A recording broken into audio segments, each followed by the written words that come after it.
Hello, నమస్తే. Welcome to ఇట్లు ప్రేమతో ఎపిసోడ్ 10. అన్వ చదువుతున్న బుక్కులో రాగా ఈరోజు నాకు చాలా ఆనందంగా ఉంది. మొదటిసారి తన ఇంట్లో అడుగుపెట్టాను. ఆ ఇంటి గోడపై ఆంటీ పక్కన అతను కలిసి తీయించుకున్న ఫోటో. దాన్ని మా అక్కకు తెలియకుండా ఫోటో తీసుకున్నాను. ఆంటీ, ఎవరతను అని అడిగాను తెలియనట్టు. వాడు నా కొడుకమ్మ, వాడి పేరు అన్వా అని చెప్పింది. ఆ పేరు విన్న నాకు కొత్త జీవంలా అనిపిస్తుంది. పేరు తెలుసుకున్నంత మాత్రానికే పొంగిపోతున్నాను.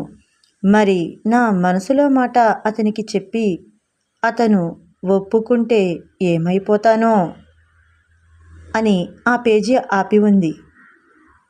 ఈరోజు ఆంటీ అతనితో ఫోన్లో మాట్లాడుతూ ఉంది. ఆమె పని చేసుకుంటూ ఉండటం వల్ల ఫోన్ స్పీకర్లో పెట్టింది. నాకు వినబడుతుంది అతని స్వరం. చాలా రోజులకు ఆ స్వరం అలా వింటున్నంత వరకు అతని ఊహలలో ఇహ మరిచిపోయాను అని రాసిన పేజీ నుండి మరో పేజీ చదువుతున్నాడు. ఈరోజు నాకు పట్టరానంత ఆనందంగా ఉంది. నేను అతన్ని చూశాను.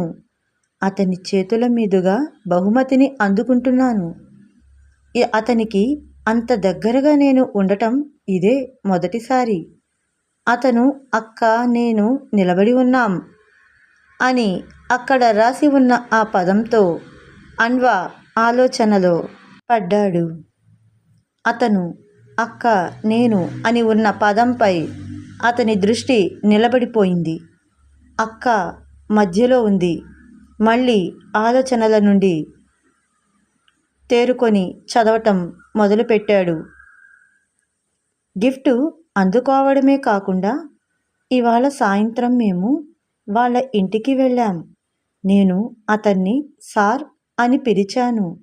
గుర్తుపడతాడు అనుకున్నాను, కానీ గుర్తుపట్టలేదు. పోనీలే, మంచిదనుకున్నాను. అక్క ఉండటం వల్ల నేను సహజంగా మాట్లాడుతూ ఉన్నాను. మరో పేజీలో మాకు వాళ్ళు బాగా అలవాటైపోయారు. సార్ చూడటానికి ఎంత కటువుగా ఉన్నా మాతో సరదాగానే మాట్లాడుతున్నాడు. ఇక నేను నా మనసు దాచుకోలేను. కొంతైనా ధైర్యం చేసి వ్యక్తపరిచే ప్రయత్నం చేస్తాను అని రాసి ఆపి ఉన్న ఆ పేజీని తిప్పాడు. ఈరోజు నేను ఆయనకు ఉత్తరాన్ని అందేటట్టు చేశాను అని. ఉత్తరాల కావ్యం మొదలైనప్పటి నుండి అన్వా బర్త్డేకు బొమ్మను గిఫ్ట్గా ప్రజెంట్ చేసిన విషయం వరకు అందులో రాసి ఉండటం చదువుతూ కళ్ళల్లో నీళ్లు తిరుగుతున్నాయి అన్వకు. ఈరోజు నేను కవిత రాశాను అంటూ ఉన్న కవితను చదువుతున్నాడు అన్వా. అది ఆ ఉత్తరంలో అతను చదివిన కవితనే. ఆ పేజీ తిప్పుతూ చూస్తున్నాడు అన్వా. మరో పక్క పేజీలు. ఈరోజు నాకు చాలా బాధగా అనిపిస్తుంది. నా గుండె విలవిలలాడిపోతోంది. ఊపిరి ఆడనట్టుంది. నా బాధను ఎవరితో పంచుకోవాలో అర్థం కావట్లేదు. నా పిరికితనమే ఇందుకు కారణమని అనిపిస్తుంది. నేను అన్వకు నా మనసులోని మాటను చెప్పలేకపోయాను. చెప్పినా ప్రయోజనం ఉంటుందో లేదో మరి నాకు తెలియదు. కానీ అన్వ అక్కను ప్రేమిస్తున్నాడు. అన్వ మనసు తెలియని నేను పిచ్చిదానిలా పిచ్చి ప్రేమ ఉత్తరాలు రాసి పెట్టాను. అతను దాన్ని చదివి సీరియస్గా తీసుకుంటాడు అనుకున్నాను. కానీ అతని మనసులో అక్క ఉండటం వల్ల వాటిని పట్టించుకోనట్టు ఉన్నాడు. అందుకే నా మనసు తెలుసుకోలేకపోయాడు. ఈరోజు అతను అక్కకు నా ముందే ప్రపోజ్ చేశాడు. అక్క కూడా ఒప్పుకుంది. మరి నేను తప్పుకోవాలిగా. అని రాసి ఉన్న ఆ పదాలను చూస్తూ నోట మాట రావట్లేదు అన్వకు. ఆ పేజీపై ఆమె రాసినప్పుడు జారిన కన్నీటి చుక్కల వల్ల ఆ పేపరు తడిచి ఒకలా మారింది. అలా తడిచి ఎండిన ఆ కాగితాన్ని తడుముకుంటూ ఎప్పుడు కన్నీటి చుక్క పెట్టని అతని కంట నీరు రాలుతుంది. భారంగా పేజీలను తిప్పుతున్నాడు. ఒక్కొక్క పేజీలో తను పడిన బాధను వ్యక్తపరుస్తూ రాసింది ఆమె. ఈరోజు అతను అక్కతో ఇలా మాట్లాడాడు, అక్కతో అలా నవ్వుతూ ఉన్నాడు, అక్కతో ఇలా బజారుకు వెళ్ళాడు, అక్కను సినిమా తీసుకొని వెళ్ళాడు, అక్కతో సరదాగా ఉన్నాడు.